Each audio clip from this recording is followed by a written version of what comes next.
Anti-slime yan. Gawang slime na. Ang gagawa mo?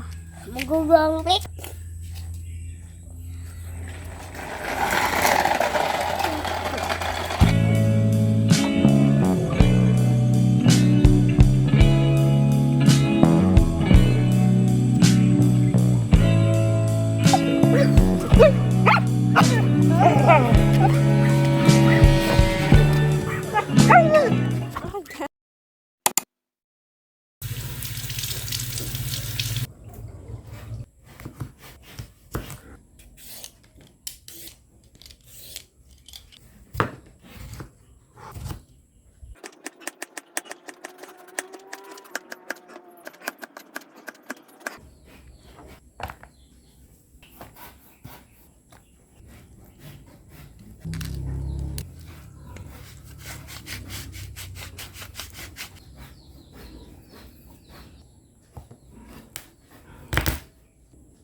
Magkaanak, lalo gumanda. Sa ano kinuha? Bangko. Oo. Ay, ito.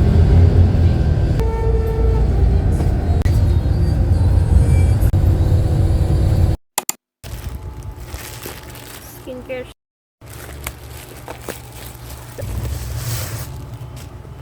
Nag-try ako ng ano, US brand. no? Na face wash. Oo, nilagay ko sa dado. Sana legit to. First time ko lang bumili sa store na yun. Yeah. Maganda din daw to sa ano, body odor. Pero sa mukha ko to ilalagay. Mahal eh. Ang lambot. Ano? Tingnan natin kung may seal. Lagaya ng Yes, may seal. aditro.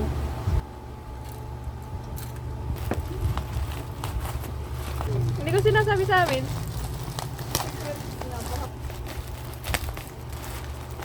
Tapos ano, aray kulay. Pang minimalist ang color. Piko. Sa amin na may... Kasi na may ginagawang project ang tito ko. Nakasahod ka. Magkano? 6K? Sana all! Saglit lang yun. Mauubos. Gawa ng nanay ko. Pero at least,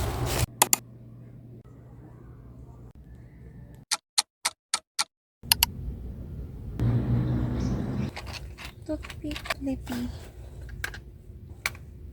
Full supplies na. Powder. this is from Ilocos. After that party, I came to realize now is the time. Koi bas ba? Vamos tayo.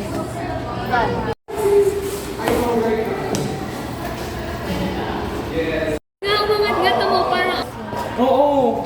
Mga hindi nagbibigay. Tulungan ka. Ikaw, miss. may ate na tulong yun sa toko.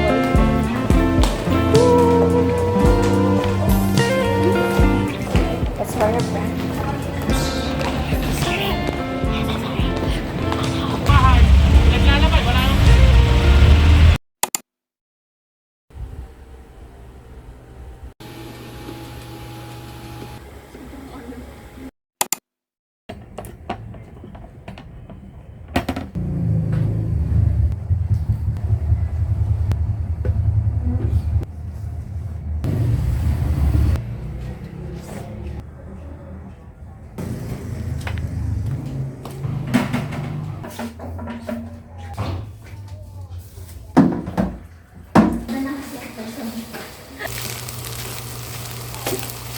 Pwede ba yun? Polo shirt?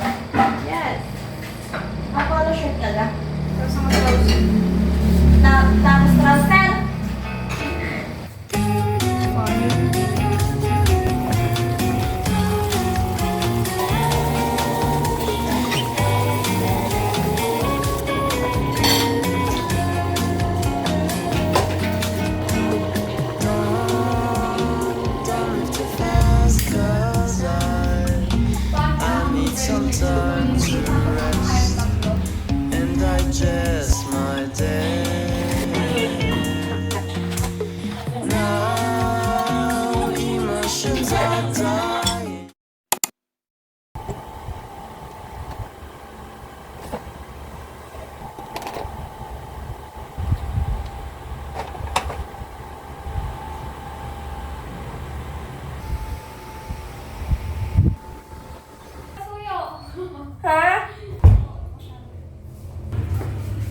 Buti napaalala ka, oh.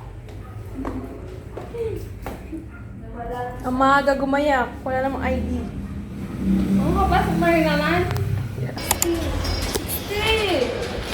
May niliningal na. Video kayo. 16! Ilang barya? Bayad ka na. Barya lang po sa umaga ay sa hapon.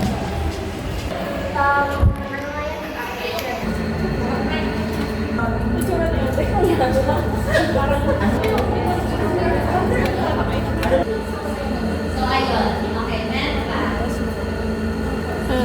Survey na native or foreign language speaking test.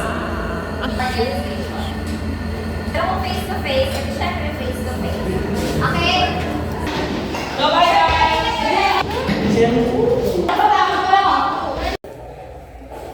Benta na ka. Bibisita pa ako. Ah, kaya pala! Kapag may kumuha ng 20 dun sa ano, iyo, magnanakaw. Okay, let's go.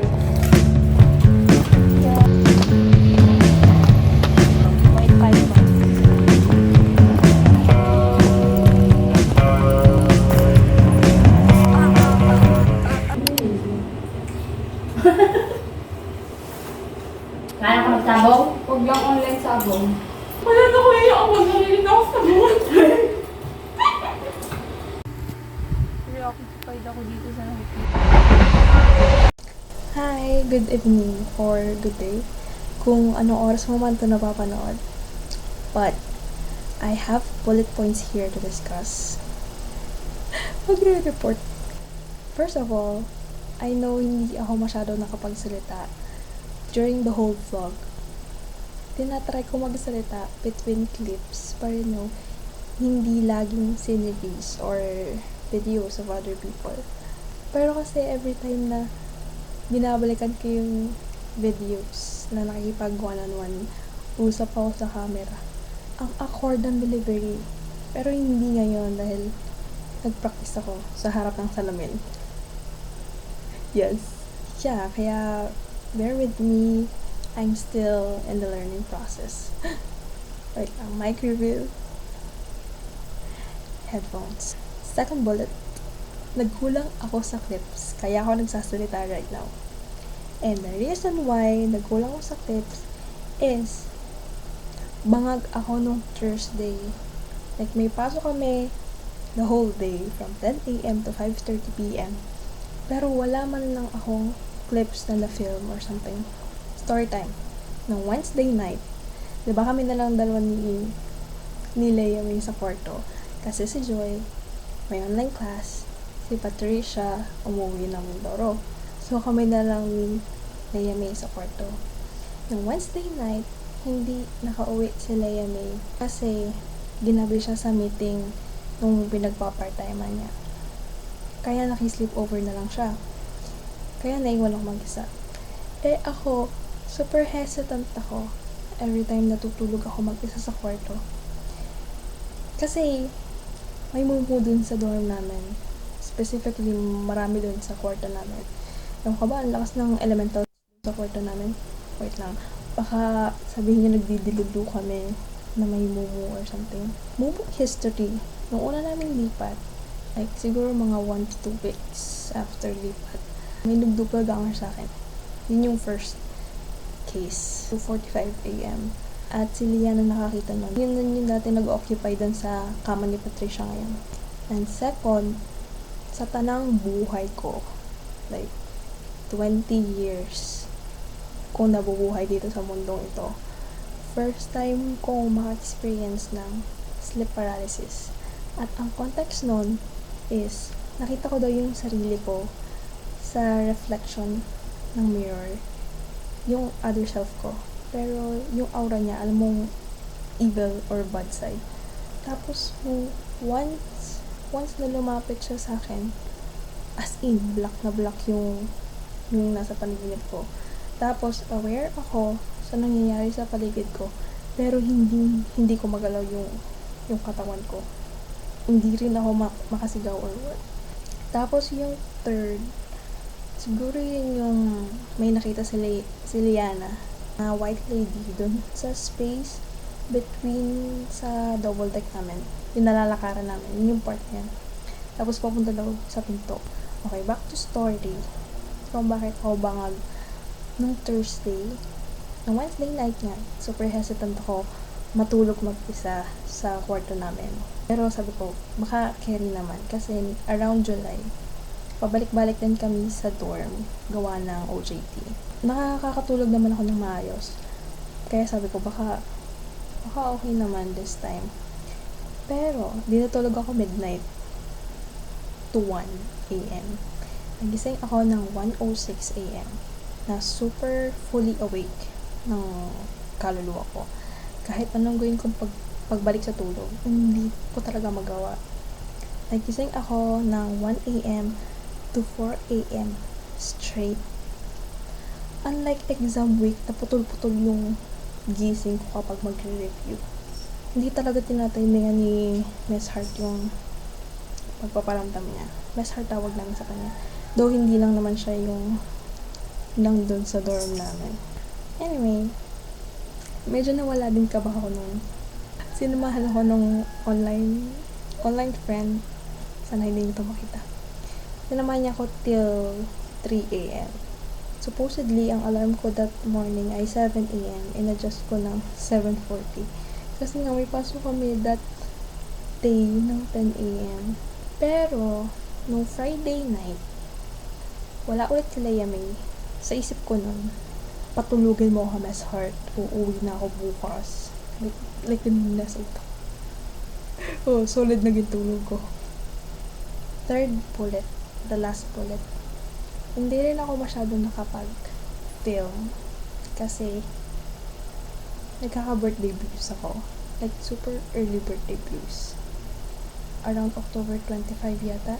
29 pa birthday ko. Like, tomorrow. Ngayon is Saturday night. I know hindi lahat makaka-relate, but birthday blues are like when you're getting older and you feel this sudden sadness or emptiness. Kaya super turn ako if uuwi ba ako this week or magsa-celebrate ako ng birthday alone in the city. Pero kung magsa-celebrate ako alone in the city, alam ko magiging puyat ako dahil pupuyatin ako ni Miss Hart. Hanggang sana kung pupuyatin niya ako ng may pulutan and all, pero hindi ko siya makikita dahil hindi ko siya ka-level. Uy, yeah, that's all. Thank you for watching and happy birthday. Bye-bye! Sino nawawa? Masako. Ayun!